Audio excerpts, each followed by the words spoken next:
everyone. This next speaker that we're about to have take the floor is near and dear to my heart.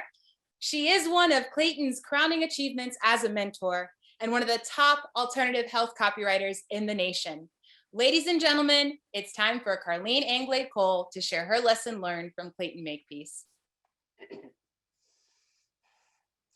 Clayton Makepeace was my copywriting hero. He taught me everything I needed to know to succeed in the field of copywriting, everything. Clayton guided, he corrected, he encouraged me to push beyond what I thought were my limits. He wasn't satisfied with me turning in good copy, and he didn't want me to be satisfied either. Good was not good enough.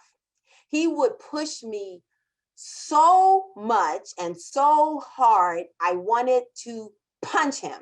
I really did. But when I listened and I did what he said, my copy came alive. Clayton told me he wanted me to be good enough to make his life easier. He wanted me to turn in turn in a draft that would just take him a few hours to tweak, not days to rewrite. I was learning from a genius, so I just imitated whatever he did. If he wrote an in-your-face headline and look at it, I took that headline and I made some changes to it and I made it fit my copy, in your face.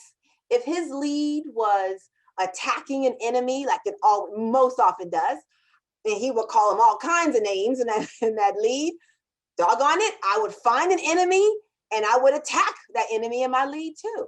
And that's how I wrote and still write many, many of my winning promotions. I just followed the master blueprint.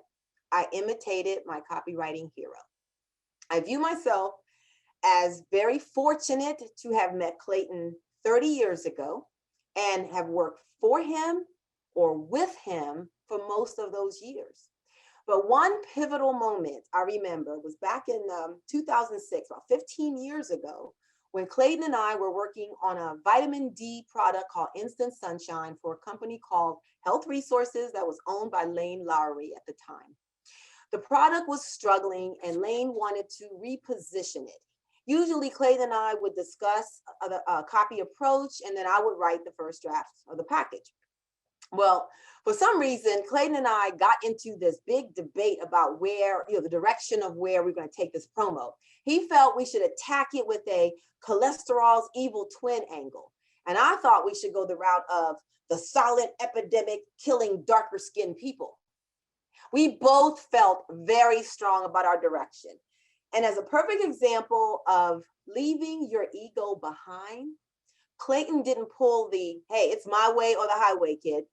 None of that. He told me to write my lead with the headline and a cover, and he would do the same. Then he would get Lane to test both versions. At that moment, it was like, what? I'm going to compete against you? Wait, we're not competitors. Wait, hold on. We're on the same team. We're allies. I had such mixed feelings about this. I mean, this was the first time I was challenging my copywriting hero. I didn't know how to feel. I mean, like if I lost, well, doggone it, it confirmed that I wasn't good enough. But if I won, then I would beat Superman. Now, in an industry of competition that we have, that would be awesome. I mean, that would be giving me some serious street cred. I can just say, yeah, I beat a Clayton Makepeace promo. Yeah, that's cool. But personally, I didn't know if I could handle it. But like I said, there was no ego with Clayton. The goal was to deliver the client a control. So Clayton was actually cheering me on. He said, Carline, great ideas come from great minds, and great minds are cultivated. He didn't own the patent to great ideas. He told me to believe in what I was doing and to give it my best shot. So I did. I wrote my lead. I wrote the headline, wrote the cover, full cover test, and he wrote his. Totally different looks, totally different angle. The guts of the package was the same. Everything else, the front end, totally different. And then the mail date came. A few weeks later, we got results. Can you guess what happened? What do you think? Did Superman prevail? Or did I beat my copywriting hero? Well, when we got results, I couldn't believe it. Neither could Clayton. The results were dead even. So I started jumping up and down, screaming, going, yes, yes, yes, I won, yes, I won, yes. I'm just, I won, yes. He's looking at me like I'm crazy. He said, wait a minute, did you see the numbers?